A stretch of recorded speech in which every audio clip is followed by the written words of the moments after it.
Hello and welcome to Sports Room. I'm Anirudh Madhavan and with me is veteran journalist Ayaz Memon.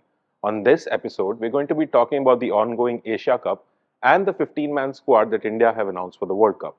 So, Ayaz, right off the bat, how good are Pakistan right now? I think they've looked the best team so far in the tournament, haven't they? Yes, there've Yeah. been some decent and very good performances also. I would say from Sri Lanka, Bangladesh to an extent.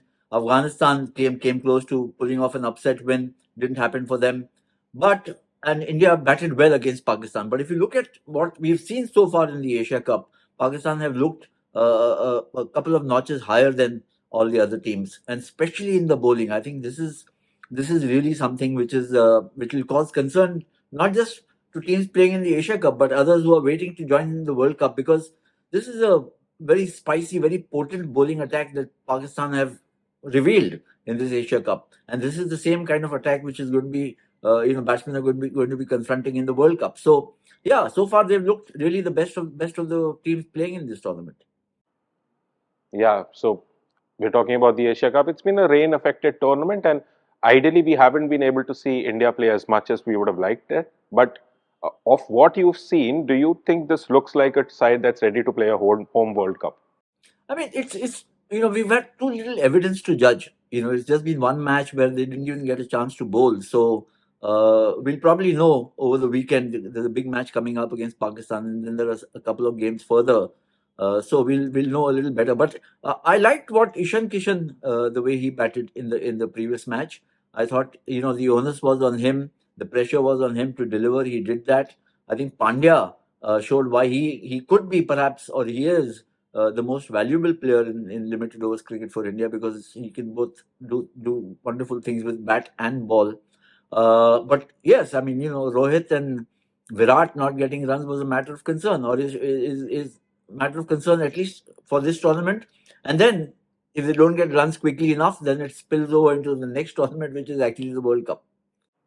Yeah. So talking of the World Cup, India recently announced that 15-man squad, which was more or less on expected lines with Prasidh Krishna, Tilak Varma, and Sanju Samson missing out. So of this 15 men, how do you see the squad? Yeah, as you mentioned, it's pretty much along expected lines. I think KL Rahul, it was only a matter of whether he's fit enough to play. I think they were taking a call whether he's fit enough to last a month. That's basically the call that they were waiting to take, and that you only go by medical advice or expert advice. And if the doctors have cleared him, fitness experts have cleared him, then I don't think there was too much choice, because he also backs up as a wicket keeper, isn't it? So, and the thing about Rahul is he can open the innings, he can bat three, he can bat four, he can bat five. So there's a certain amount of versatility with him, as well as with Ishan Kishan, for instance, who can also open the innings. So, so KL Rahul coming in didn't really surprise me, but I feel somebody like Sanju Samson missed out. I think what has happened to Sanju Samson is he's been in the running for the last year and a half. Even in early Yeah. 2022, everybody said, yeah, but he should be in the part of the World Cup squad heading there. And then every now and then he got those sparkling knocks. But when it started mattering, when the spotlight was clearly on the team and on the players, he just didn't seem to be able to deliver, and he's lost out on an opportunity again. Young Yeah. Tilak Varma could have been a good left-handed option, and he also turns his arm over, so he could have been a good addition in the lineup. But I think the experience, the greater experience at the first class level and higher, and has ruled in favor of Surya Kumar Yadav. So Surya Sky retains his place, but I don't think he's the first choice in the playing 11 right now. I think it would be Ishan Kishan and KL Rahul. And then, of course, there are the all-rounders, Jadeja and Pandya and so on. So it's a good mix. I think the important thing to consider is that there's some real heavyweights like Rohit, Virat, who got heck of a lot of experience at the highest level, and they're really proven customers. Then you got some Bumrah's back. I think that's really the good part about Bumrah being back. And I mean, you had a one match against a rookie team in the Asia Cup where he bowled really well. We haven't seen him bowl Yeah. against Pakistan. We'll have to wait and see. But the bowling unit is looking good. The choice now is between three left arm spinners. So that's going to be a little vexing issue for Rohit and for Dravid. And then, of course, there is the all-rounders. If you look at how India won in 2011 and before that in 1983, it was the all-rounders who, in 2011 it was Yuvraj Singh who pitched in with bat and ball. And 1983 we had a plethora of all-rounders: Kapil Dev, Madan Lal, Roger Binny, Mohinder Amarnath, who all contributed heavily. So yeah, it's looking like a good team. But as I say, the proof of the pudding is in the eating. So now we'll have to see how they perform. Not just in the Asia Cup, but more importantly in the World Cup. Yeah. So we're talking about all-rounders, like you said, India have four. So have India been forced to sort of focus on the all-rounders because no one in the top order like turns over their arm? Like when you used to have a Sehwag or a Sachin, there's no one who really plays that role in this team. So is that a concern?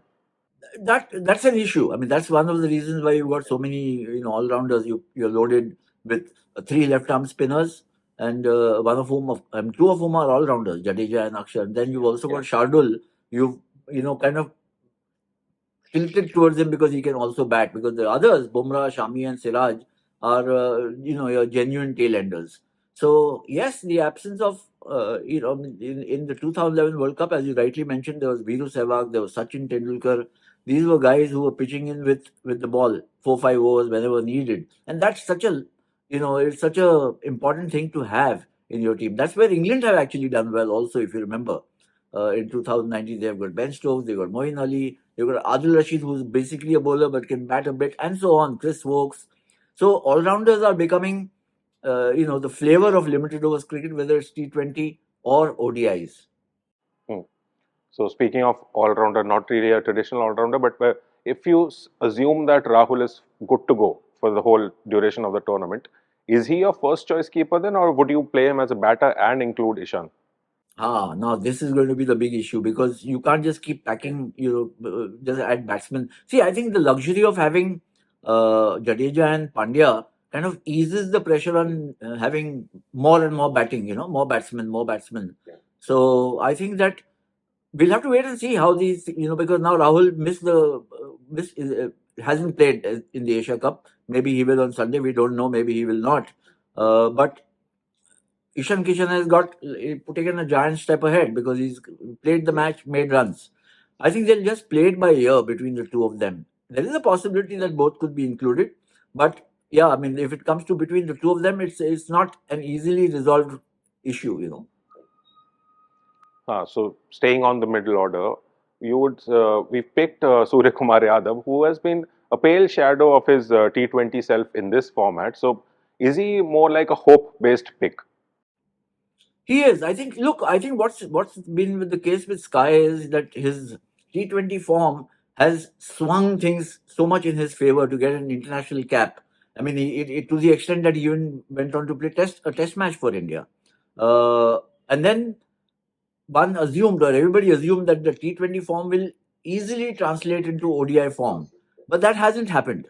So the onus is really on Sky. He's got the benefit of support from everybody, selectors, captain, coach, etc. And he is that kind of a batsman who can just in the matter of 5, 6, 10 overs just completely turn a match around. But look, as I say, this is very good when we talk about it, when we discuss. But he has to go out and show it in the middle. Yeah.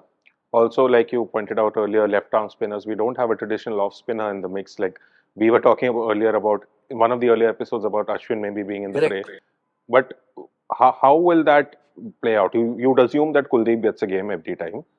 But then this Jadeja and Akshar together. So I think Jadeja is obviously your first choice. Kuldeep will be your Yeah. second choice spinner, and then Akshar is the third choice spinner. In the absence of an off spinner and a leg spinner, But I think they're banking on Kuldeep Yadav as somebody who's a wrist spinner. Though he's a left arm spinner, Yeah. he bowls the Chinaman. He's a wrist spinner. So to that extent, they've got that other way turn also. Otherwise, I think I personally, and we talked about this earlier in one of the earlier episodes. I think Ashwin would have been not a risky pick in my opinion at all. It would have been a clever pick, you know. But having said that, it's not a bad team at all. What the selectors have done. Yeah, so that's where we'll sort of end. Like overall, it seems like there's no major disappointment, and it's just now left to how these people perform on the ground. It's on the delivery now. Let's see what the delivery is. Yeah. Okay. So yeah, that's it for this episode. We'll see you next time.